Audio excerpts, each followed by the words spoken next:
சித்தர்கள் எப்போவுமே வம்சாவழியாக தான் வருவாங்க. ஒவ்வொருத்தங்களுக்கும் ஒவ்வொரு குரு இருப்பாங்க. அவங்களுக்கு இன்னொரு குரு இருப்பாங்க. அந்த மாரி போய்க்கிட்டே இருக்கும். கடைசியில அது எங்கே போய் முடியும்னு பார்த்தா, அது சிவபெருமான் கிட்ட தான் போய் முடியும். அவர் தான் ஆதி குரு, ஆதி யோகி. அப்படி அந்த ஆதி கடவுளான சிவபெருமானை குறிக்கிறதுக்கு நமசிவாய அப்படிங்கிற ஒரு பிரபஞ்ச மந்திர சொல் இருக்கு.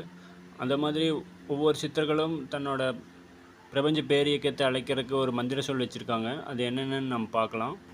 தமிழ் அரசனாக இருந்த முருகப்பெருமான் தன்னோட அரசாட்சி முடிந்ததுக்கப்புறம் துறவரம் மேற்கொண்டு அட்டமா சித்தி பல யோக கலைகளை கற்று கடவுள் நிலையை அடைந்தவர். அவருடைய ஆறா இன்னும் இந்த பூமியில் மிக வலிமையாக இருக்குது.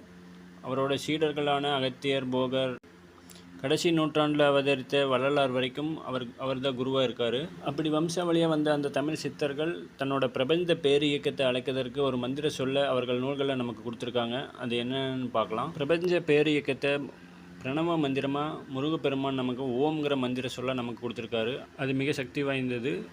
அந்த மாதிரி வள்ளல் பெருமான் தன்னோட நூல்களில் என்ன சொல்கிறாருன்னா, பிரபஞ்ச பேர் இயக்கத்தை அருட்பெருஞ்சோதி அப்படின்னு சொல்கிறாரு. இந்த அருட்பெருஞ்சோதிங்கிற மந்திர சொல்ல அதற்கு முன்னாடி எந்த சித்தர்களுமே பயன்படுத்தியதில்லை. அதே மாதிரி தாய்மானவர் தன்னோட நூல்களில் அந்த பேரியக்கத்தை பராபரமே அப்படின்னு அழைக்கிறாரு. அந்த மந்திர சொல் அதுக்கு முன்னாடி யாரும் பயன்படுத்தினதில்லை. உலக இயக்கங்களின் நன்மைகளை பொருட்டு சதா இயங்கி கொண்டிருக்கிற அந்த பிரபஞ்ச பேரியக்கத்தை காகபுஜண்டர் சித்தர் நற்பவி அப்படின்னு அழைக்கிறாரு.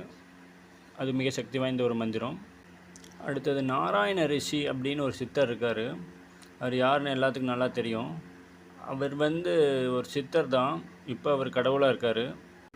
அவர் அந்த மந்திரத்தை கொடுத்ததுனால தான் அவரை அந்த பெயராலேயே அவரை கடவுளாக்கிட்டாங்க. அதாவது நம்ம விஷ்ணுன்னு அழைக்கப்படுற அந்த நாராயண கடவுள் தான். பத்மநாப சுவாமி கோயிலில் இருக்க அவர் சயன கோலம் அப்படிங்கிற அந்த யோக ஆசனத்தில் அமர்ந்து சிவபெருமானை பூஜிக்கிற ஒரு காட்சி இருக்கும். அதுதான் அவரோட உண்மையான ஸ்வரூபம். ஆரியர்கள் வருகைக்கு பின்னர் அந்த வைணவங்கிற ஒரு சமயம் தோற்றுவிக்கப்பட்டதுக்கப்புறம் அவர் வழிபடுற அந்த சிவலிங்கம் அகற்றப்பட்டு ஒரு தனி கடவுளாக வழிபடப்படுது. உண்மையான ஸ்வரூபம் அந்த பத்மநாப சுவாமி கோயிலில் இருக்க சிவலிங்கத்தோடு இருக்க அந்த ஸ்வரூபந்தான். அவர் ஒரு சித்தர் தான். ஹரிநமோ நாராயணங்கிற மந்திர சொல்ல கொடுத்தது அவர் தான். இந்த மாதிரி பல சித்தர்கள் தன்னோட நூல்களில் பிரபஞ்ச பெரிய தலைப்பதற்கான ஒரு மந்திர சொல் கண்டிப்பாக கொடுத்துருப்பாங்க. இந்த மாதிரி நிறையா இன்ஃபர்மேஷன் வீடியோ போடுறேன். சேனல் சப்ஸ்கிரைப் பண்ணாதவங்க சப்ஸ்கிரைப் பண்ணிக்கோங்க.